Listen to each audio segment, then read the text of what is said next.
اور آج کا جو سیشن اور ہمارا کڑی ہوں گا وہ ہے آسک ایڈوکیٹ فیصیت کا 34 پارٹ یا 34واں ایپیسوڈ ہم دیکھیں گے. تو حکمت ہونا چاہیے، اچھی اچھی باتوں مثالوں کے ساتھ کرنا چاہیے. وجادلہم باللتی ہی احسن، اور ابھی کبھی اختلاف ہو جائے تو اچھے انداز سے اس بات کو بحث کرنا ہو جائے تو اچھے انداز سے اس بحث کو کرنا چاہیے. میں فلاں کاروبار میں جا رہا ہوں تو اس کے بارے میں اسلام کیا کہتے ہیں؟ دھوکہ دہی حرام ہے، جھوٹ بولنا حرام ہے. کامن باتیں بہت ساری، کچھ باتیں اسپیسیفک ٹو بزنس بھی. جیسا کچھ لوگ میرے پاس آئے اور بولے ہم سونے کا بزنس کرتے ہیں، بزنس کے ٹرانزیکشن ایسے ایسے کرتے ہیں، جبکہ اس میں کئی ٹرانزیکشن تھے جو سراتن حرام تھے. جیسے کہ سونے کو آپ ادھار میں نہیں بیچ سکتے، حرام ہے، چونکہ سونا کرنسی ہے اور کرنسی کو ادھار نہیں رکھا جا سکتا ہے کیونکہ وہ کرنسی بیس ہے کرنسی کا. تو ہاتھ در ہاتھ ہے، وہ جیسا کا ویسا، مطلب کیرٹ پہ کیرٹ اور ہاتھ سے ہاتھ. ہم کیا کریں، یہ لو 22 کیرٹ کا کتنا ہو رہا ہے وہ کر لو، تم ادھر میرے کو 24 کیرٹ کا اتنا دے دو اور حساب کر لو. تو وہ بائی بیک کر رہا نہیں ہوتا سونے میں، آپ دینا ہے ٹرانزیکشن ختم، پھر دوسرا پرچیز کرنا ہے. مطلب ایسے صحابہ ملیں گے آپ کو 60 سال کی عمر ہے اور گھوڑوں کے اوپر ریس لگا رہے ہیں اور تلوار بازی کر رہے ہیں ایک دوسرے سے اور کشتی کے کمپٹیشن میں حصہ لے رہے ہیں. مطلب بیمار ہوئے، علیل ہوئے، بڑھاپا آ گیا، بہت بڑھاپا آ گیا، بہت بیمار رہے، ایسا ملیں گا ہی نہیں. صحت مند تھے، اچانک پھلا ہوا انتقال ہو.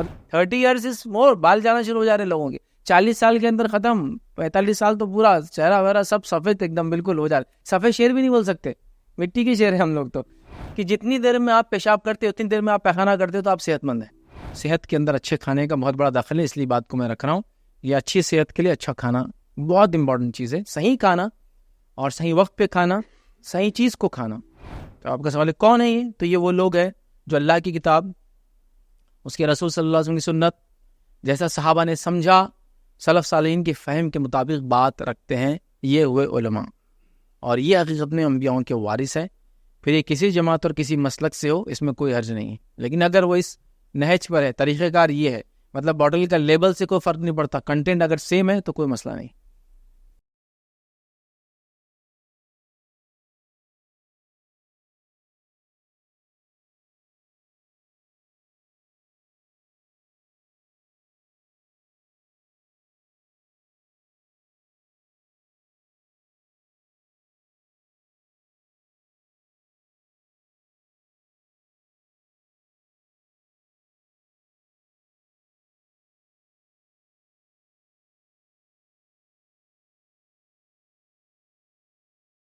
بسم اللہ الرحمن الرحیم، الحمد للہ رب العالمین، والصلاة والسلام علی رسولہ الکریم وعلی آلہ وصحبہ اجمعین. رب اشرح لی صدری ویسر لی امری واحلل عقدۃ من لسانی یفقہوا قولی. اما بعد، تمام تعریفیں ہیں صلی اللہ عز و جل کی لائق و زیبا ہے جو تمام جہانوں کا بنانے والا اور اسے پالنے والا ہے، اور درود و سلام اس کے آخری نبی محمد صلی اللہ علیہ وسلم پر. میں آپ سب کا استقبال اسلامی طرز سے کرتا ہوں. السلام علیکم ورحمۃ اللہ وبرکاتہ. الحمدللہ ہم تمام یہاں اس ہفتے واری درس کے لیے جمع ہوئے ہیں، اور آج کا جو سیشن اور ہمارا کڑی ہوں گا وہ ہے آسک ایڈوکیٹ فیصیت کا 34 پارٹ یا 34واں ایپیسوڈ ہم دیکھیں گے. اور الحمدللہ پچھلے کئی ہفتوں میں یا کچھ سالوں کے اندر ہم نے مختلف اوقات میں ان ایپیسوڈز کو ریکارڈ کروایا تاکہ جو سوالات زیادہ جمع ہو جا رہے تھے ان کو ہم ایک ساتھ لے لیں. تو بہت سارے سوالات جو آن لائن آئے ہیں میں اس کو بھی لوں گا، اور جو حضرات یہاں موجود ہیں ان کو کوئی سوال ہے، مرد حضرات اپنے ہاتھ اٹھائیں، آپ تک مائک لایا جائے گا. خواتین کے لیے اوپر چٹس ہوتے ہیں، وہ چٹس پر اپنا سوال لکھ کر بھیجیں. آئیے کچھ سوالات لیتے ہیں جو آلریڈی ہمارے پاس جمع ہیں، اور پھر آپ لوگ بھی بیچ میں سوال کر سکتے ہیں. کسی نے ایک سوال کیا کہ کسی کو نصیحت کا کیا طریقہ ہونا چاہیے، کیا تنہائی میں نصیحت کرے یا سب کے سامنے کرے، اور کون کس کو نصیحت کر سکتا ہے. کسی نے سوال کیا کہ کسی کو نصیحت کرنے کا کیا طریقہ ہونا چاہیے، اچھا، اور تنہائی میں نصیحت کرے سب کے سامنے کرے، اور کون کس کو کریں. تو پہلی چیز یاد رکھیے، اس کے تعلق سے میرا ایک پورا کمپلیٹ لیکچر ہے، اس کا نام ہے لوگوں کی اصلاح کا 90 طریقہ. لوگوں کی اصلاح کرنے کا جو 90 طریقہ ہے، نبی اکرم صلی اللہ علیہ وسلم لوگوں کی اصلاح کیسے کرتے تھے، اس پہ میرا ایک پورا لیکچر ہے جس میں میں نے کون کس کی اصلاح کرے، کب اصلاح کرے، کن موقعوں پہ کرے، کب نہ کرے، کیسے کرے، یہ ساری بہت تفصیل میں رکھا ہوں. بہرحال یہاں مختصر آپ کا سوال ہے تو میں جواب دیتا ہوں. تو کسی کو نصیحت کرنے کا طریقہ کیا ہونا چاہیے؟ تو کسی کو بھی نصیحت کرنے کا طریقہ سب سے اچھا ہونا چاہیے، مطلب سب سے بہترین ڈھنگ سے آپ کو نصیحت کرنا ہے، ٹھیک ہے. مطلب جس کو ہم کہیں گے، اللہ رب العزت نے جو سورہ نحل میں بات کہی، ادعو الی سبیل ربک بالحکمۃ والموعظۃ الحسنہ وجادلہم باللتی ہی احسن، کہ بلاؤ لوگوں کو اپنے رب کی راہ کی طرف حکمت کے ساتھ، والموعظۃ الحسنہ، اچھی مثالوں کے ساتھ، ہے نا. تو حکمت ہونا چاہیے، اچھی اچھی باتوں مثالوں کے ساتھ کرنا چاہیے. وجادلہم باللتی ہی احسن، اور ابھی کبھی اختلاف ہو جائے تو اچھے انداز سے اس بات کو بحث کرنا ہو جائے تو اچھے انداز سے اس بحث کو کرنا چاہیے. تو یہ ہمارا طریقہ کار ہونا چاہیے. اور یہ قرآن کی جو آیت ہے یہ اصول بنا لیجیے آپ کہ لوگوں کی اصلاح کا طریقہ یہ ہے. تو لوگوں کی اصلاح کیسے کرے؟ سب سے بہترین انداز سے، سب سے مشفق، رحم والے، بہترین، خوشنما، وہ چیز جو لوگوں کو اپیل کرے، ان کے انڈرسٹینڈنگ کو اپیل کرے، سمجھداری کو اپیل کرے، جو باتوں مطلب جو بھی طریقہ اچھا ہو سکتا ہے. اب دیکھیے زمین زمانہ حالات، لوگ کس کو نصیحت کی جا رہی، کب کی جا رہی، اس پہ ڈیپینڈ ہے. تو بس سب سے اچھا طریقہ ہونا چاہیے. سوال کا دوسرا حصہ انہوں نے پوچھا کہ سب کے سامنے کرے یا تنہائی میں کرے. اب یہ بھی ڈیپینڈ ہے. کچھ نصیحتوں کو آپ کو سب کے سامنے کرنا پڑے گا، کچھ نصیحتوں کو تنہائی میں کرنا پڑے گا. زیادہ تر نصیحتیں اگر تنہائی میں ہو تو زیادہ اچھا ہے، لیکن کچھ نصیحتوں کو وقت اور حالات کے اعتبار سے آپ کو لوگوں کے سامنے بھی کرنا پڑے گا. جیسے مثال کے طور پر ایک آپ ہی کا بچہ ہے، اب ظاہر سی بات ہے اس کو تو تنہائی کا آپ انتظار نہیں کر سکتے، اور وہ آگے جو ہے لوگوں کے سامنے ایسی حرکت کر رہا ہے جو اس نے نہیں کرنا چاہیے، تو آپ اس کو وہیں فوراً ٹوکیں گے، حالانکہ پبلک ہے وہ. لیکن ایسا کچھ کام کر رہا ہے جو اتنا بھی غلط نہیں ہے، اس کو بعد میں ٹوکے تو زیادہ فائدہ ہوگا. اس کے مزاج کو آپ سمجھتے ہیں، تھوڑا رک جائیے. تو یہ چیز بھی ڈیپینڈ ہے ایک شخص پر جو لوگوں کو اچھائی کی طرف بلا رہا ہے. اور ہر آدمی جانتا ہے، جس کو ہم کہیں گے کہ ہر اچھائی کی طرف بلانے والا انسان، اس کی مثال ایک چرواہے کی ہے. اور ہر چرواہے کے لیے ضروری اس کی بھیڑوں کو پہچانے کہ کس کو کیا کب اور کیسے کرنا ہے. سمجھ رہے آپ؟ تو بہرحال یہ امپورٹنٹ چیز ہے. تو اس کے لیے بھی بہت آدمی کو حکمت اختیار کرنے کی ضرورت ہے کہ پبلکلی کرے یا رک کر کرے. پبلکلی کرنے میں کبھی کبھار کیا ہوتا ہے، نقصان زیادہ ہو جاتا ہے، فائدہ کم ہوتا ہے. اور اکیلے میں کرنے میں کبھی کبھار جو ہے فائدہ زیادہ، نقصان کم ہوتا ہے. تو بہرحال یہ بھی ہے، کون کس کو کرے تو یہ بھی چیز ڈیپینڈ ہے. اس کے لیے بھی کوئی اصول نہیں. جیسے مثال کے طور پہ عموماً بڑے چھوٹوں کو کرے، لیکن خصوصاً چھوٹے بڑوں کو بھی کر سکتے ہیں. جب چھوٹے بڑوں کو کریں گے تو ان کا ادب اور لحاظ رکھتے ہوئے کام کریں گے. جیسے مثال کے طور پر بڑے چھوٹوں کو کریں گے، یہ بات تو صحیح ہے، اور حکمت کے ساتھ اچھے سے کریں گے، بات پہلے ہو چکی ہے. لیکن جب چھوٹے بڑوں کی کریں گے تو ظاہر سی بات ہے حکمت کے ساتھ وہ بھی کریں گے اور بہت اچھے انداز سے کریں گے. جیسے مثال کے طور پر ایک بڑے شخص کو ایک انسان نے دیکھا کہ کچھ غلطی کر رہا ہے، تو وہ ڈائریکٹ جا کر کہیں گا چچا، ماموں، ابا، فلاں، تایا، آپ غلط ہے، تو وہ بات ماننے والا نہیں. تو وہیں وہ حکمت سے جا کر کہے کہ ایک ایسا مسئلہ ہے اور وہ مسئلے میں ہم نے کیا کرنا چاہیے، تو وہ خود جواب دیں گے اس مسئلے میں ایسا کرنا چاہیے، اور ان کو خود ریپیٹ ہوگا کہ میں نے کچھ غلط کیا. جیسے ایک مثال دیتا ہوں، ایک صاحب نے کیا کیا، کسی مسجد میں گئے، امام صاحب کو پکڑے، انہوں چونکہ 4 دن ہو گئے تھے ان کو تجوید کی کلاس لگا کر، تو سیدھا بول دیا کہ تمہارا تو اس بات ادا ہی نہیں ہوتا. امام صاحب نے بولے بھاگ، تیرا باپ 30 سال سے میرے پیچھے نماز پڑھا، اس کی وجہ تیری نہیں نکل جا، مطلب ارے تیری ہو گئے، جھگڑے ہو گئے. پھر وہ آئے، کہا کہ میں نے امام صاحب کو بولا ہے، ان کی غلطی ہو رہی، نماز میں زوات برابر نہیں پڑھا رہے، ناراض ہو کے ہکال دیا. میں نے کہا اگر ایسا نہ کرتے ہوئے، جو کہ وہ بڑے تھے، آپ ان کے پاس جاتے ہیں، جا کر یہ کہتے ہیں کہ میں جو ہے نا کچھ اہم باتیں تجوید کے تعلق سے سیکھنا چاہتا ہوں اور کچھ مخارج اگر آپ بتا دیں تو بہت اچھا ہے. پھر وہ آپ کو سرسری طور سے جو ہے تقریباً 17 مخارج ہوتے ہیں، وہ کیا کرتے تھے، پھر وہ مخارج بتاتے تھے، اس میں زوات کا مخرج بھی ضرور آتا تھا. پھر آنے کے بعد آپ ان سے سنتے تھے، اور سننے کے بعد پھر کبھی 1-2 دن بعد کہتے تھے میں نے آپ سے سنا اور سیکھ لیا، لیکن آپ کو پڑھتا ہوا دیکھا تو آپ ایسا پڑھ رہے تھے. وہ کہتے اچھا میں ایسا کر رہا ہوں غلطی، ٹھیک ہے انشاءاللہ میں اصلاح کر لوں گا. تو یہ ہوتی ہے بڑوں کی اصلاح کا طریقہ. آپ ان کو ڈائریکٹ ٹوک نہیں سکتے، ڈائریکٹ روک نہیں سکتے. سیم معاملہ ہو سکتا ہے کہ آپ کا کوئی باس ہے، ٹھیک ہے، آفس کا باس ہو سکتا ہے، آپ کو محکمے میں، ڈپارٹمنٹ میں باس ہوتا ہے. اب باس کو آپ ڈائریکٹ اصلاح نہیں کر سکتے، بلکہ باس تم غلط ہے. پھر وہ کیا کرتا، تمہاری تنخواہ غلط کر دیتا، تمہارا کام غلط کر دیتا، تمہارا سب کچھ غلط کر دیتا. تو اب یہاں بھی حکمت کا تقاضا اختیار کریں گے، میں بہت ہی اچھے انداز سے بات بھی منوا لیں گے. اور بھی جیسے مثال کے طور پہ باس کسی عالم کو سنتا ہے، اس عالم کا ویڈیو اس مسئلے پہ لے کر کبھی تو بھی وہ ڈسپلے کر دیا، چالو کر دیا کہ یہ ماشاءاللہ کیا زبردست بولے انہوں نے، پھر انہوں بھی سنیں گے ہو یار، لیکن وہ سمجھ بھی جائیں گے میرے لیے بات ہے اس کے اندر، ہے نا. کسی بڑوں کو کتاب رکھ دی خاموشی سے، تو ڈیپینڈ ہے. دیکھیے یا کبھی کوئی موقع مل گیا تو ایسا بتا دیا کہ آپ جیسے انہوں پوچھے کچھ ہے کہ بھائی میرے بارے میں بولنے کا، آپ نے پوچھا تو میں بولنا چاہ رہا ہوں، میں نے ایک دن ایسا دیکھا تھا. ایک اچھے انداز ہو سکتا ہے اس کے پیچھے بھی آپ ہی کو حکمت اور رہا ہو، لیکن میں سمجھ نہیں پایا اور آس پاس کے لوگ بھی سمجھ نہیں پائے، اصلاح ہو جائیں گے. تو ڈیپینڈ ہے. آپ کو اگر بہت تفصیل میں جانا ہے تو لوگوں کی اصلاح کا 90 طریقہ، اس میں ہم نے بہت تفصیل میں چھوٹے بڑوں کی کیسا کرے، بڑے چھوٹوں کی، ذمہ دار اپنے ماتحت کی، ماتحت اپنے ذمہ داروں کی، عورت مردوں کی، بڑے بچوں کی، بچے بڑوں کی، کافی ڈیٹیل ہے. اس کو دیکھے تو میں سمجھتا ہوں اہم ہوں گا. اور دوسرا، نصیحت کرنا یہ ہر کسی کے بس کی بات بھی نہیں ہے اندر کی، تو جو کرے وہ اس کے تقاضوں کو ذہن میں رکھے، ورنہ نصیحت کے نام پہ ہم فساد کر دیتے. جیسے مثال کے طور پر ایک گھر میں کسی کا انتقال ہو گیا، لوگ شوق میں ہیں اور وہ غلط شوق منا رہے ہیں، مطلب غیر اسلامی شوق منا رہے ہیں، اور آپ جا کے ان پہ ایک دم حاوی ہو گئے، یہ کیا غلط ہے، سب حرام ہے، یہ فلاں ہے فلاں ہے. اب ان سب کی نیت یہ تھی کہ میت کو کچھ اجر پہنچائے، ثواب پہنچائے، اور اس کے لیے سب ہو رہا تھا. مطلب ان کی نیت صحیح ہے، عمل غلط. آپ نے ان کو ڈانٹ ٹپٹ دیا, اگلی بار وہ آپ کی توحید کی بات بھی نہیں سنتے, بولتے نہیں بھائی آپ نے اس دن بہت ذلیل کیا ابا کے انتقال میں, اب ان کو آپ کو کچھ نہیں سننا ہے. تو آپ نے پورے راستے بند کر دیے نصیحت کے, لوگوں کی اصلاح کے. تو یہ بڑا اہم کام ہے, اس کو بہت حکمت کے ساتھ اچھے سے کرنے کی ضرورت ہے, جس کے لیے میں یہی کہوں گا کہ آپ نبی اکرم صلی اللہ علیہ وسلم کی زندگی سے, صحابہ وغیرہ کی زندگی سے سیکھنے کی کوشش کریں. کسی نے ایک سوال کیا, کسی کو جان یا میری جان کہنا کیسا ہے؟ عربی میں بہت سے مقولے آتے ہیں, کیا اس میں اس طرح سے کچھ ہے؟ دیکھیے اب عربی میں کیا کیا مقولے آتے ہیں مجھے نہیں پتا, لیکن میں یہ کہہ سکتا ہوں کسی کو اپنی جان یا میری جان کہنا اس میں کوئی حرج نہیں ہے. یاد رکھیے, ٹھیک, میری جان کہنا, اور اردو کے اندر بہت کامن ورڈ استعمال ہو سکتے ہیں یا ہوتے ہیں, جیسا جانم, یہ لفظ جو ہے ترکی کا, مطلب ترکی سے اس کا جو قاعدہ ہے وہ م لگا دیتے چیزوں کے آخری میں اپنا بتانے کے لیے کسی چیز کو. تو جانم مطلب میری جان, اس کا میننگ یہ ہوتا ہے, یاد رکھیے اس کا, ٹھیک ہے. اسی طرح جو ہے بچوں کو جان بولتے ہیں, جان پارم, جان پارا بولتے ہیں اردو کے اندر, یہ بھی ایک بہت مشہور ترکی وہ ہے محاورہ. یہ بات بہت کامن ہے, کسی کو اپنی جان کہنا, یہ اس کی طرف محبت بتانے کی علامت ہے. عربی میں اس کے لیے کیا مقول ہے, تو بہرحال عربی زبان کے اعتبار سے کیا کیا مقول استعمال ہوتے ہیں میں نہیں جانتا ہوں, لیکن اس میں میری جان کہنا کسی کو جان کہنے میں کوئی حرج نہیں ہے. یہ صرف اپنی محبت بتانے کے لیے, انسیت بتانے کے لیے, رغبت بتانے کے لیے, چاہت بتانے کے لیے الفاظ ادا ہوتے ہیں. تو ادا کرنے کے حد تک انشاءاللہ عزیز کوئی اس میں حرج نہیں. یاد رکھیے. کسی نے ایک سوال کیا, مظلوم لوگوں کی فوٹو شیئر کرنا کیسا ہے؟ وہ فوٹوز جس میں مردہ مرد, عورتیں اور بچے ہو اور ان کے جسم کی حالت کافی ڈسٹربنگ ہو.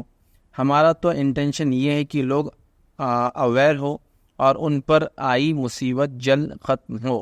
دیکھیے اگر ایسی حالت ہے جس کے اندر مظلوم لوگوں کی فوٹوز آپ شیئر کر رہے ہیں, جن فوٹوز کے اندر ان کے فوٹوز ڈسٹربنگ ہے, وہ کہہ رہے ہیں جیسا کہ اس میں کبھی کبھار مرے ہوئے لوگ ہیں اور مرے ہوئے ہونے کے ساتھ ساتھ بہت ہی عجیب و غریب حالت میں ہے, تو ایسی چیزوں کو ہمارا شیئر کرنے کا مقصد ہے کہ لوگوں میں اس کا اویئرنیس آئے اور یہ مسئلہ جلدی ختم ہو. تو یاد رکھیے یہ چیز ڈیپینڈ ہے, مکمل طور سے میں کہوں گا یہ چیز ڈیپینڈ ہے کہ کیا, کیسے اور کب کیا جائے. یہ ساری چیزیں سمجھنے کے لیے حالات کے اعتبار سے ہو سکتی ہے. جیسے مثال دیتا ہوں, ایک عام حالت ہے شہر کے, اور اس حالت میں کسی کا ایکسیڈنٹ ہو جائے اور آپ اس ایکسیڈنٹ کی پوز لے کر لوگوں میں شیئر کریں, تو میں کہوں گا یہ درست نہیں ہے, کیونکہ عام حالات ہے, مخصوص نہیں ہے, کوئی ایسی چیز نہیں ہے کہ اس ایکسیڈنٹ کو خامخواہ بتایا جائے. ٹھیک ہے, ایسا اگر آپ کرتے بھی کسی نالج کے لیے, ان دا سینس کہ اس ڈرائیونگ کے مسٹیک سے یہ ہو سکتا ہے اور لوگ اویئر ہو عوامی طور سے, تو اس کی چہرے کو بلر کر کے چھپا کر آپ کر دے, اور آپ کی خالص واقعی میں اگر یہ نہیں ہے تو, اور مخصوص پلیٹ فارمز پہ جہاں آپ جانتے ہیں آپ کے گھر والے رشتہ دار دیکھیں گے, تو اس میں کوئی عرض نہیں ہے, اور اس سے کبھی کبھار اویئرنیس آتا. لیکن ایسی چیزوں کو شیئر کرنا جو عمومی ہے, خصوصی نہیں ہے, اس سے کیا ہوتا ہے لوگوں کو اننیسری ڈر بیٹھ جاتا ہے, اتنا زیادہ ڈر کہ جس کی کوئی انتہا ہے. جیسا مثال کے طور پر میں نے ایک تصویر دیکھی تھی, کسی نے شیئر کر دیا, ایک معصوم بچہ تو اللہ مغفرت کرے, اور اس نے کیا کر دیا, وہ گاڑی کے اندر کھڑا ہوا اور اس شیشے کا جو اوپر کرنے کا بٹن آتا ہے اس پہ گھٹنا رکھ دیا اور گردن باہر ڈالا ہوا تھا, وہ کانچ آگے لگ گیا, اس کا انتقال ہوگا, کیونکہ وہ اپنے پیر کو نیچے دبا رہا تو کانچ نیچے ہٹنے کا کوئی چانس نہیں. اب لوگ شیئر کر رہے ہیں. اب حالت یہ ہے کہ وہ فوٹو شیئر کرنے سے یہ کوئی مخصوص حالت نہیں تھی, اس سے ڈرانے کی ضرورت نہیں, کسی کے ساتھ بھی ہو سکتا ہے, اتنا کامن ہے. جیسا کوئی کہے الیکٹرک شاک لگ گیا کسی کو, تو یار سب کو لگتے, کامن ہے, اس کو اتنا ڈرا دینا کہ لوگ الیکٹرک بٹن کو ہاتھ نہیں لگا رہے. تو وہ ایسا ہو رہا ہے, جو عورتیں دیکھ رہی ہیں نا بچوں کانچ کے پاس بیٹھنے نہیں دے رہی, گاڑی میں بیٹھتے بولے اس کی بند کر دو کانچ, ہلنا نہیں, وہ فوبیا کریٹ ہو جا رہا ہے.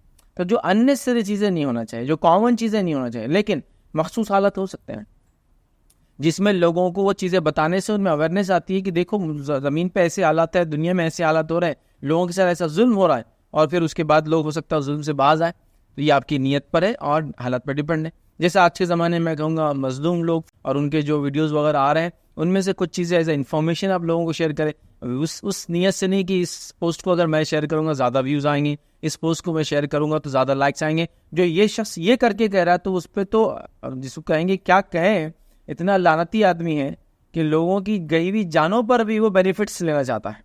سبحان اللہ, یہ تو بے انتہا غلیظ آدمی ہوتا ہے. گروپ میں آج کچھ تو بھی ایسا ڈالو جو کسی نے نہیں ڈالا, اور وہ اس کے لیے اگر یہ کرتا ہے تو نہ اس کی نیت صحیح ہے, چاہے عمل کتنا اس نے جو بھی کیا ہو, اس کی نیت صحیح نہیں, اس کے پیچھے اس نے غلط کام کیا.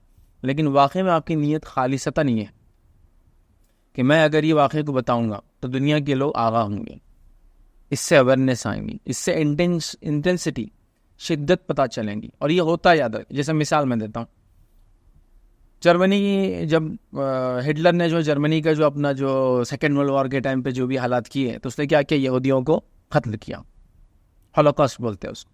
اس نے یہودیوں کو قتل کیا اور قتل کرنے کے مختلف طریقے اختیار کیے.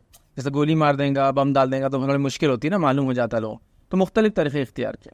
ایک تو کنسنٹریشن کیمپس ہوتے تھے، مطلب ایک جگہ میں بہت زیادہ ٹھوس ٹھوس کے لوگ رکھے جاتے تھے اور اس کے بعد ان کو بھوک سے مار دیا جاتا تھا. تو بھوک سے جب مرتے تھے نا تو انسان ایسا ایک دم اچانک نہیں مر جاتا، کئی زمانہ مہینوں اور سالوں تک بھی جی سکتا ہے بھوکا، ان دا سینس کہ وہ تھوڑا کھانا دے کے زندہ رکھنا جو گورنمنٹ کے لاز ہیں، انٹرنیشنل لاز ہیں، بازو والے کو بتانے کے لیے، پڑوسی ملک کو بتانے کے لیے.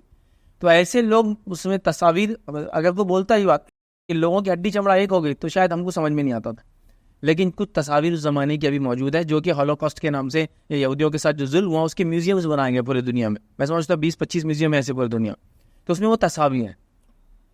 جب آپ ان تصویروں کو دیکھیں گے تب یقیناً کہیں گے ہڈی چمڑا کس کو بولتے ہو، مثالیں ملیں گے. مطلب صرف ہڈی دکھ رہی ہاتھ اور پیروں کی اور اس پہ چمڑا چٹکا ہوا اور انسان زندہ ہے، آنکھیں اندر چلے گئی اور جیسی کوئی چیز موجود نہیں، کہ چربی جسم کی پوری ختم ہو گئی، کھانا نہیں ہے جسم کا. دیکھ کے لگتا سبحان اللہ، اس سے بھی انسان ہو سکتا ہے، ایسا بھی ظلم ہو سکتا ہے. تو تصویروں نے بہت ساری چیزوں کا انکشاف کر دیتے ہیں جو شاید ہم سمجھ نہیں پاتے. تو ویسی چیزوں کو حالات بتانے کے لیے اگر کوئی کرتا ہے خالصتاً یہی نیت سے تو ٹھیک ہے، لیکن اگر وہ مردہ لوگوں کے فوٹو کو شیئر کر کے لائک، شیئر، کمنٹس اور ویوز لینا چاہتا ہے تو اس سے بدترین انسان تو دنیا میں کوئی نہیں ہے کہ کسی پہ ظلم ہو رہا ہے اور اس کے بینیفٹس وہ اس طرح سے لینا چاہ رہا ہے ادھر کہ میرا سب سے ہاٹ پوسٹ ہو، میرے پوسٹ کو لوگ دیکھے، میرا پوسٹ وائرل ہو جائے، میری ویڈیو. وہ نہیں واقع میں تو کرنے میں انشاءاللہ اس کو نہیں. یہ بہت نپی تلی چیز ہے، سارا معاملہ نیت کا ہے اور چیز کتنی ضرورت کی حامل ہے اس کو آپ دیکھیں، ورنہ کبھی کبھار کوئی چیز کو آپ شیئر کر رہے ہیں وہ فائدہ دینے کے بدلے نقصان دیتی ہے، وہ پبلک اویئرنیس کے بدلے ڈر اور خوف پیدا کرتی ہے، وہ لوگوں کو اس طرف متوجہ کرنا ہے کہ ہم کو کچھ کرنا ہے، وہ اور ڈر پیدا کر دی کہ جو کر رہے تھے وہ لوگ بھی ایکٹیویٹی چھوڑ دیتے ہیں. تو یہ ساری چیزیں ڈیپینڈ ہیں. وہ ضرورت اس بات کی ہوں گی کہ کسی شخص سے آپ ملے، اگر آپ اتنی سمجھ نہیں رکھتے ہیں، جو دنیا کے حالات ماحول کو جانتا ہے، دینی علم بھی رکھتا ہے، وہ ہو سکتا ہے آپ کو گائڈ کرے کیا کرنا چاہیے کیا نہیں کرنا چاہیے. بٹ ان جنرل کہوں تو واقع میں اگر کوئی آدمی کسی پہ ظلم کر رہا ہے، جو مظلوم ہے، اس کی آواز لوگوں تک پہنچانے کا یہ بھی ایک بہترین طریقہ ہے، اس کو بھی اختیار اور استعمال کیا جا سکتا ہے. استعمال کرنے والے کی نیت درست ہو اور صحیح چیز کو وہ کرے کہ ڈر کے بدلے ہمت پیدا ہو اور لوگ آگے بڑھ کے اس مسئلے کو روکنے کی کوشش کریں. کسی نے سوال کیا کیا کاروبار میں مالی لین دین اور تجارت کے فقہی مسائل جاننا ضروری ہے؟ تو یاد رکھیے کاروبار میں یا کوئی بھی کام میں جو بھی کام کرتے ہیں آپ کو اس فیلڈ کے تعلق سے اس کے مسائل معلوم ہونا ضروری ہے یا ہونا چاہیے. یاد رکھیں کیونکہ ایسا جب نہیں ہوتا ہے تو بہت ساری بار ہم ایسی ایسی چیزوں میں مبتلا ہو جاتے ہیں جو درست اور صحیح نہیں ہوتا. یاد رکھیے ٹھیک ہے. تو لہٰذا ہم کو کاروباری معاملات کے اندر بھی اس کے فقہ، اس کے مسائل ہمیں دیکھنا چاہیے یا سیکھنا چاہیے. لیکن بڑی افسوس کی بات ہے کاروبار کیسا کرے، کاروبار کے مسائل، اس کا کبھی کوئی لیکچر آپ نے نہیں سنا ہوگا، میں نے بھی نہیں سنا کبھی کسی کا بھی لیکچر. ہم کاروبار کیسے کریں، کاروبار کے مسائل فلاں ہو، کبھی نہیں سنا. میں نے 2 لیکچر تیار کیے تھے. ایک تھا نبی اکرم صلی اللہ علیہ وسلم کے انکم اور ایکسپنس، آمدنی اور اخراجات. اس کے بعد ایک لیکچر بنایا تھا نبی اکرم صلی اللہ علیہ وسلم کے جو ہے کمانے اور خرچ کرنے کے اصول. ایسے 2 لیکچر تھے. بہرحال تھا کہ انکم ایکسپنس پہ ایک لیکچر تھا پورا کہ کہاں سے ارننگس تھی، کہاں خرچ کرتے تھے. اس انکم اور ایکسپنس کے اس لیکچر بنانے کے لیے اتنی محنت لگی تھی مجھے، اس لیے کہ اس پہ مجھے کوئی مواد اویلیبل نہیں تھا. وہ عربی میں تھا لیکن ظاہر سی بات ہے میں عربی نہیں جانتا ہوں، لیکن اردو میں، انگلش میں کوئی مواد اویلیبل نہیں. پھر عربی میں جو تھا ظاہر سی بات ہے وہ بھی کوئی ایسا ترجمہ شدہ نہیں، پھر کسی کو بولنا پڑا، پھر کچھ باتیں تب وہ نکلے کہ نبی اکرم صلی اللہ علیہ وسلم کی انکم سورسز اور ایکسپنس کے اصول. 2 الگ الگ لیکچر تھے ایسے، خرچ کرنے کے اصول الگ. تو اتنا مشکل ہوئی تھی جو کہ بہت ظاہر سی بات ہے اس پر ہم لوگ اس پہ دھیان نہیں دے رہے، اس سے محنت ہی نہیں کی جا رہی. اور وہ طبقہ جو بیان کرتا ہے، خطیب ہوتا ہے، علماء ہوتا ہے، تجارت کرتے نہیں آج کل، تو ظاہر سی بات ہے اس کے اصول ضابط بتائے نہیں جا رہے کہ تو بزنس سمجھ میں ہی نہیں آ رہا. بہت ساری بار تب سمجھ میں آئیں گا تو بتائے جائیں گے نا. پرابلم یہ ہے اب جو دین کے بارے میں کچھ پڑھ لکھ لیتا ہے تو لوگ اس کو تجارت سے نکال دیتے ہیں، مطلب تیرا کام ہو گیا یہاں سے، اب تو جا اللہ اللہ کر خالی. حالانکہ پہلے زمانے اللہ اللہ کرنے والے ہی سب سے بڑے تاجر تھے. آپ دیکھیے نا، مطلب زندگیاں اٹھا کے دیکھیں بڑے بڑے اماموں کی، بڑے بڑے تاجر تھے. صحابہ کی زندگی میں کثیر اس کو کہتے ہیں فہرست بنا سکتے ہیں، جس میں سب سے ٹاپ موسٹ میں عبد الرحمن بن عوف رضی اللہ عنہ کو رکھ سکتے ہیں. اس کے بعد پھر ایک نمبر آف ایسا عثمان بن عفان رضی اللہ عنہ، اب مالدار انسان ہے. سعد بن وقاص بہت مالدار ہے، مطلب فہرست ہے مالدار صحابوں کے ایک کے بعد ایک. اور اس کے بعد جیسے عبداللہ ابن عباس رضی اللہ عنہ بہت مالدار صاحب، عبداللہ ابن عمر بہت مالدار صاحب. یاد رکھیں تو یہ صحابہ جو مالدار بھی تھے اور تاجر بھی تھے اور پتہ نہیں کیا کیا نہیں کر رہے تھے یار. پھر اس کے بعد تابعین کے دور میں دیکھیے آپ کو ملیں گے تبع تابعین, مطلب ایک فہرست طرح کی عجیب بات ہے. اب چونکہ وہ جانتے نہیں ہیں تو پھر بیان نہیں کر پاتے اور بہت ساری چیزیں ممکن نہیں ہوتی, مشکل ہو جاتی ہے, کبھی کبھار تو ناممکن نظر آتی ہے. جیسے ایک اور دوسری مثال دیتا ہوں, میں نے لوگوں کے لیکچرز سنے, میں نے سوچا وہ لیکچرز پہ ہم لیکچرز بنائے جو ہماری زندگی سب سے زیادہ تعلق رکھتے ہیں. کیا کیا چیزیں زندگی ہماری سب سے زیادہ تعلق ہے بتائیے. صبح سے شام تک جو میں اور آپ سب کرتے ہیں, کیا کر رہے ہیں؟ سو رہے ہیں, جاگ رہے ہیں, کھا رہے ہیں, پی رہے ہیں. دیکھیے کامن چیز ہر آدمی کرا زندہ ہے تو چاہے مسلمان ہونا ہو, کھا رہے اور پی رہے ہیں, بیت الخلاء کو جا رہے ہیں, پھر جب کھانا ہے تو نکلنے والا بیت الخلاء کو جا رہے ہیں, اس کے بعد ہنس رہے ہیں, رو رہے ہیں. ہنسنا رونا کامن چیز ہے. غم منا رہے ہیں, غم ایک الگ چیز ہوتی ہے, مطلب اس کو وہ کرتے ہیں غم منا رہے, اس کو مر گیا وغیرہ تو غم, ہنس رہے رو رہے ہیں, غم منا رہے ہیں. پھر دن بھر کی جو دن چریا بولیں گے, ڈے ٹائم جس کو بولیں گے, دن بھر کیا کیا کرے دیکھیے, ہنس رہے ہیں یا مذاق اڑا رہے ہیں, ٹھیک ہے, غصہ کر رہے ہیں, غم زدہ ہو جا رہے ہیں, ڈر رہے ہیں, ہے نا. تو احساسات ہے, تو یہ سب احساسات ہے. پھر تکبر ہے, دکھاوا ہے, ریا بولیں گے, انانیت ہے. لیکن اس پہ لیکچرز کہاں, یہ پورے ڈے ہے ہمارا, یہ پورا ڈے حلال حرام سمجھو وہ کر رہے ہیں, لیکن اس پہ لیکچر نہیں دیکھیے آپ کہ دن بھر میں کیا کرنا. کپڑے پہن رہے کپڑے اتار رہے ہیں, تو دن بھر کے اوپر کوئی گائیڈ نہیں کر رہا. حالانکہ یہ تو مستقل جس کو کہیں گے چاہے مسلمان ہو نہ ہو یہ کام کر رہا ہے. کتنی عجیب بات ہے. تو ہم لوگوں نے کیا کیا, کہیں نہ کہیں مس کیا چیزوں کو. نفسیات وغیرہ کے اوپر, ان تمام چیزوں کے اوپر اہل عرب نے بہت لکھا. ہم لوگ نہ عربی جانتے ہیں, ہم میں تو اکثر لوگ اردو بھی نہیں جانتے ہیں. اب انگلش میڈیم کے دور کے لوگ ہیں. انگلش والی جو قومیں ہیں وہ بہت پرانی قدیم قومیں نہیں جو ایمان لے آئی. یا تو انڈین جا کے کوئی انگلینڈ میں بسا, اس کی اب نسلیں یہاں چل رہی 100 سال سے, تو وہ انگلش بول رہے ہیں. قومیں جو انگلش والی ایمان اختیار کرتی اسلام, وہ بہت کم ہے. تو نتیجتاً کتابیں بہت قدیم دور سے انگلش میں لکھی نہیں جا رہی ہے نا. کہ کیا جس کو کہیں گے 1 صدی پہلے تو قرآن کا انگلش ترجمہ کیا گیا ہے نا. تو حدیث وغیرہ تو کتابیں بھی کم ہیں, تو ظاہر سی بات ہے ان تک تو بات نہیں جا رہی ہے. تو انگلش والے لوگ وہ نہیں کر پاتے یاد رکھیں. لیکن اردو قدیم زمانے سے کتابیں لکھی جا رہی ہیں. اسی طرح دیگر زبانیں جیسا ترکی ہے, قدیم زمانے سے عربی کتابیں لکھی جا رہی ہے, اس مطلب وہ کیا جا رہا ہے. اردو کے بارے میں تو اہل عرب کی بھی یہی رائے ہے کہ عربی زبان کے علاوہ اگر کسی زبان میں سب سے زیادہ علم موجود ہے دین کا, تو اردو زبان میں اس کا نیکسٹ لیول پر آتی ہے. حالانکہ زبانوں کے تاریخ میں اردو بہت, جس کو بولتے نوجوان زبان, ایک تھا نوخیز زبان, مطلب بالکل حال کی 300 سال پرانی پیدائش ہے اس کی. جب یہ مغل دور میں سلطنت میں فوجیں جمع ہونے لگی تو مختلف علاقوں سے فوجیں آ جاتی تھی. تو چونکہ مختلف علاقے سے فوجیں آ کے جمع ہوئی اور وہ جب ایک دوسرے سے بات کرنے لگے تو ٹوٹی پھوٹی زبان جو ملی اس کو دہلوی بولا جانے لگا, جو دلی کے اطراف میں بولی جاتی تھی.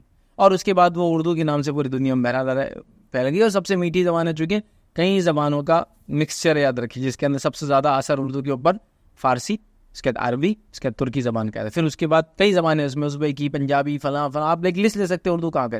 خیر کئی چیزیں اس طرح سے یاد رکھیں. تو لہٰذا ہر چیز کی مسائل سیکھنے کی ہم کو ضرورت ہے, جو فیلڈ میں آپ جا رہے ہیں.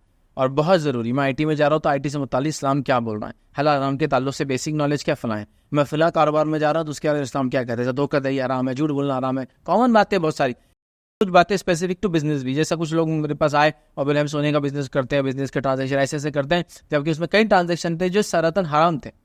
جیسے کہ سونے کو آپ ادھار میں نہیں بیچ سکتے, حرام ہے.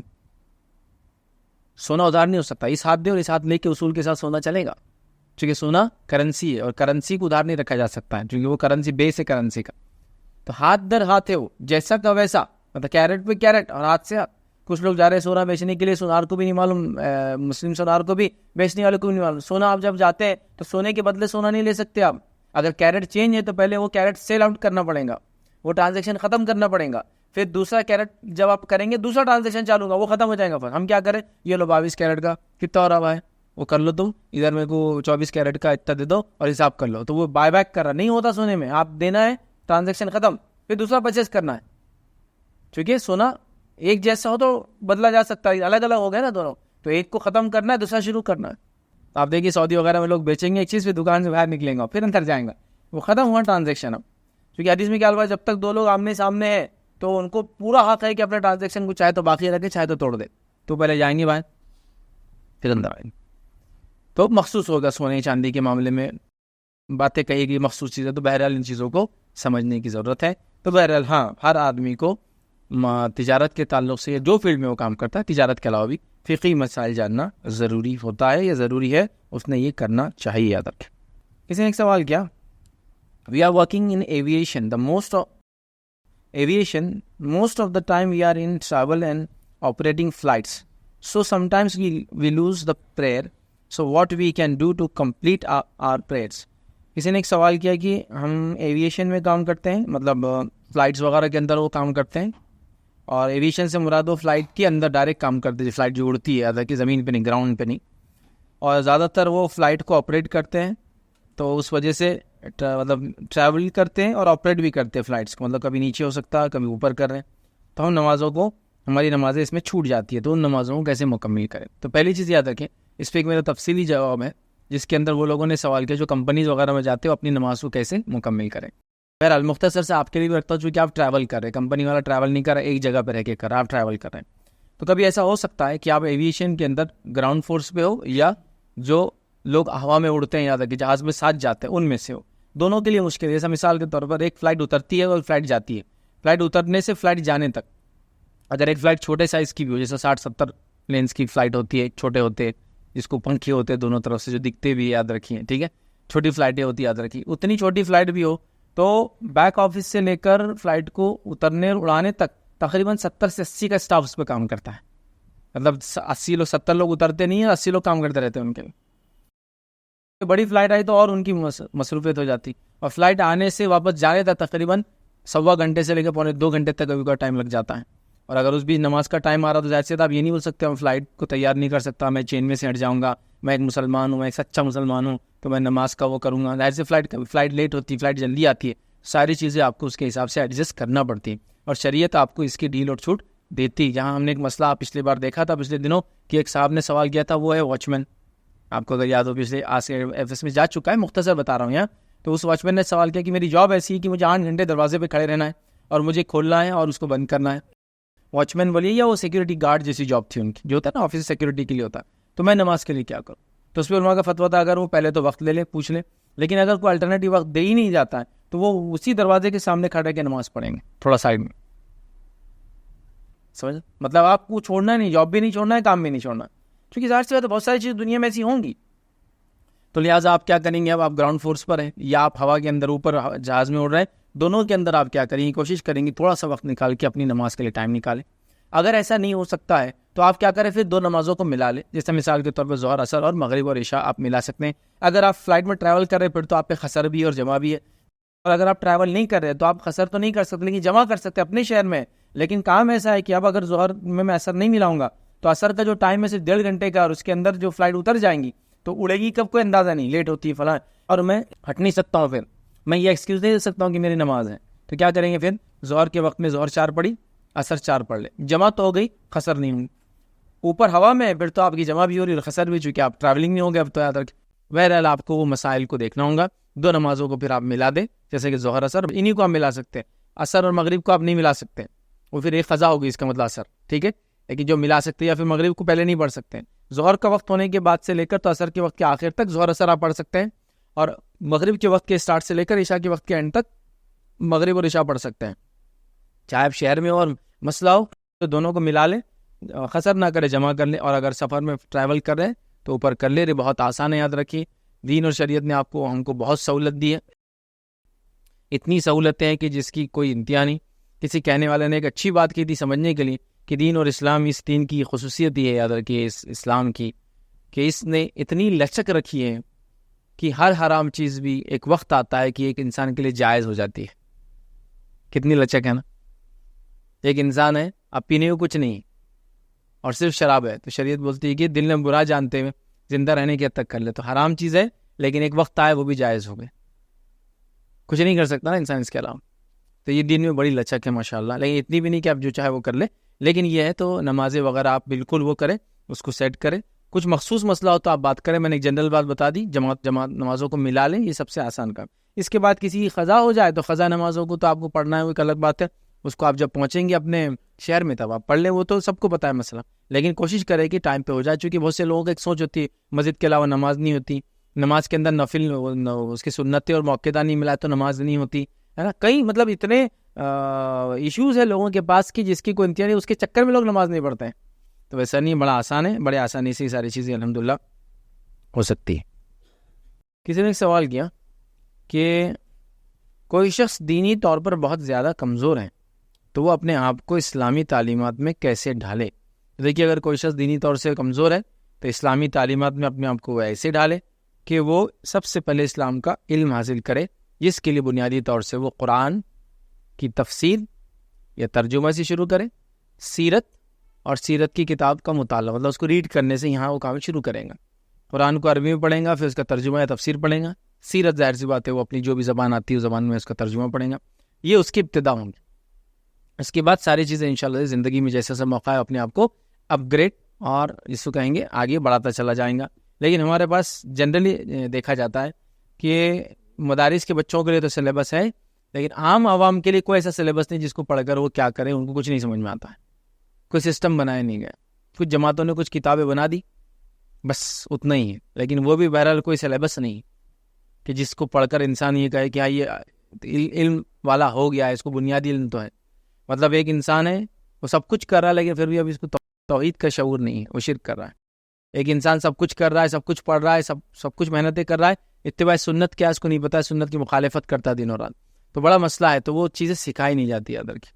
تو پہلے زمانے میں ایک طریقہ تھا، گھروں کے اندر تعلیم دی جاتی تھی بچوں کو بہت سارے چیزوں کی. ان بہرحال آج کل تو یہ سب چیزیں ختم ہو گئی ہیں. تو میں کہوں گا اگر آپ کو علم نہیں ہے تو پہلے علم حاصل کرے.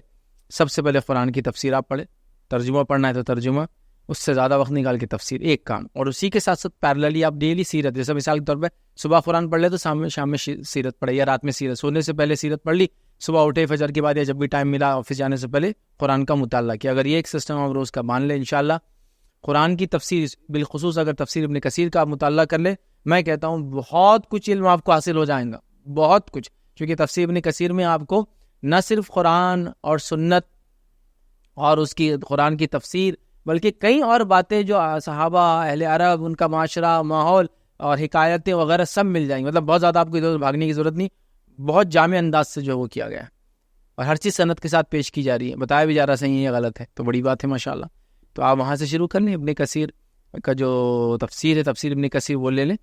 سعودی کا پرنٹ آ چکا ہے، انڈین پرنٹس آ چکی ہے، کئی ہیں برات، جس میں سے خاص طور سے جو سعودی کے نئے پرنٹس ہیں اس میں تو صحیح ضعیف پورا نکال دیا انہوں نے. جو چیز مطلب پہلے یہ تھا کہ وہ لکھ رہے تھے اللہ میں اپنے کسی پہ لکھتے تھے ضعیف ہے، لیکن نالج کے لیے واقعہ لکھتے تھے، لیکن لوگوں کو بتا سمجھ نہیں، وہ بھی پڑھ کے عمل کر رہے ہیں لوگ. اب تو وہ بھی نکال دیا گیا. اب صرف جو صحیح باتیں ہیں وہ رکھی گئی ہے. تو پہلے 5 جلدوں میں تھی، اب تو 3 جلدوں میں ہو چکی ہیں.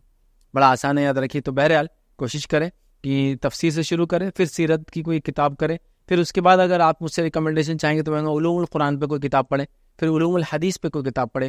اس کے علاوہ ایک کتاب ہے جو بڑی مشہور اور معروف ہے، جس کا نام منہاج المسلم، اسلامی طرز زندگی کے نام سے بڑی مشہور کتاب ہے.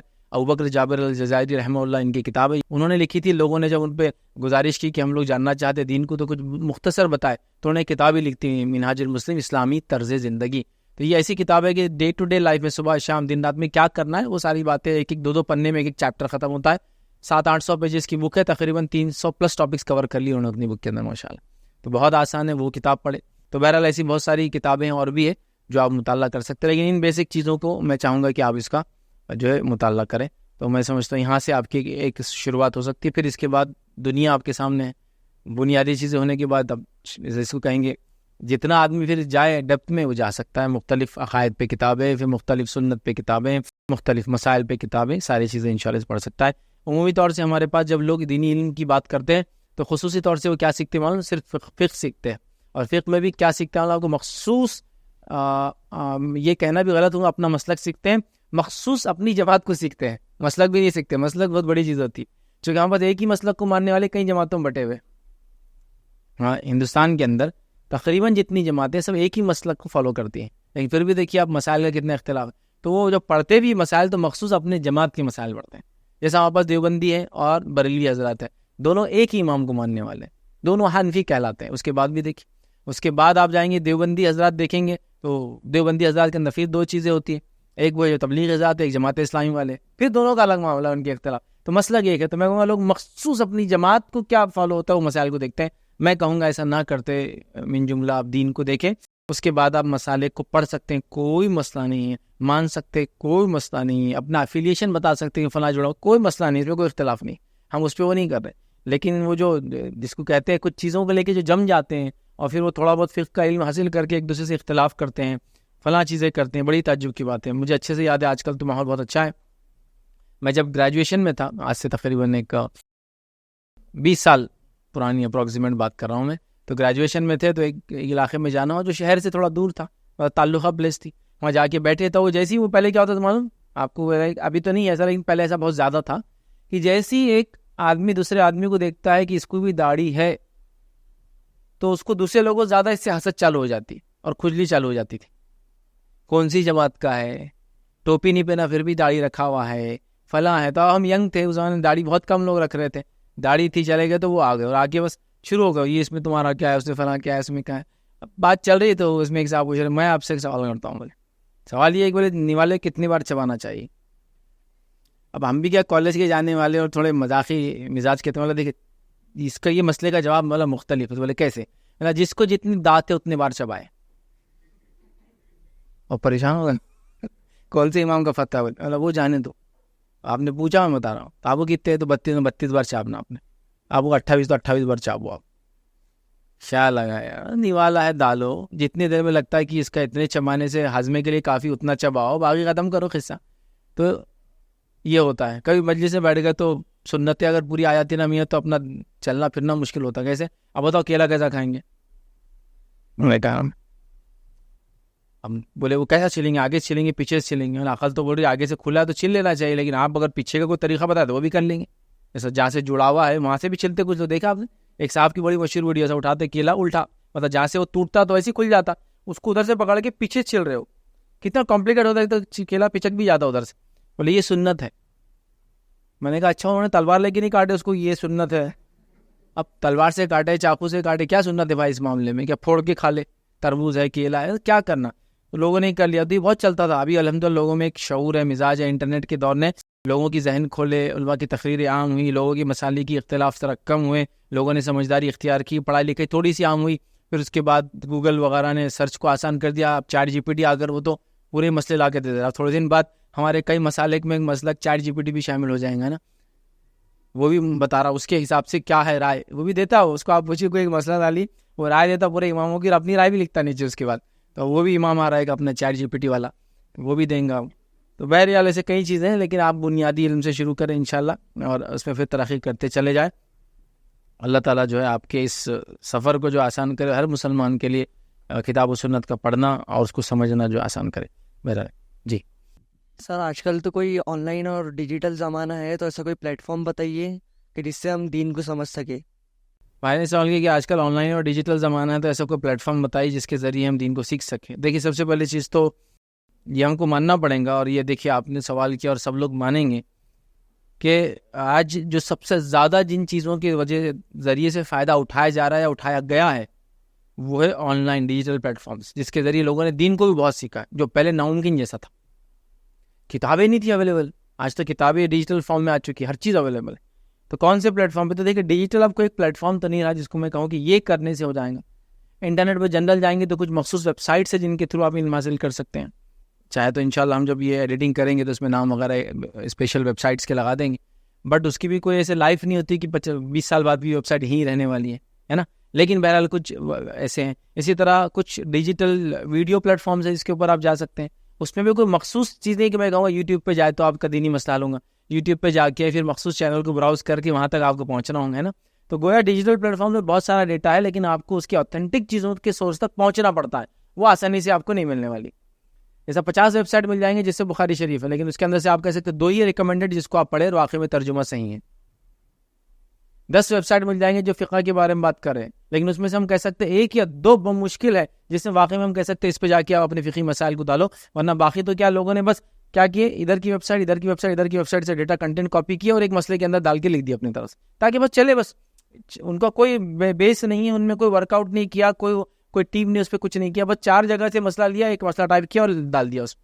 لیکن کچھ واقعی میں اوتھینٹک ہے، اسلام QA.info جو ہے ایک کافی آتھینٹک ویب سائٹ ہے، یاد رکھیے، جس کے اندر خاص طور سے سعودی علماء کے فتاوے بہت ساری زبانیں، میں سمجھتا ہوں 20 سے زیادہ زبانوں کے اندر موجود ہے، جس کے اندر عربی کے بعد انگلش میں بہت کثیر تعداد میں، چونکہ اس کے اوپر زیادہ تر انگلش لوگوں نے چونکہ پلیٹ فارم یوز کرتے تھے، انہوں نے سوالات پوچھے، جواب ہے اردو وغیرہ کے اندر بھی کافی حد تک انہوں نے ترجمہ وغیرہ کیا اس کا.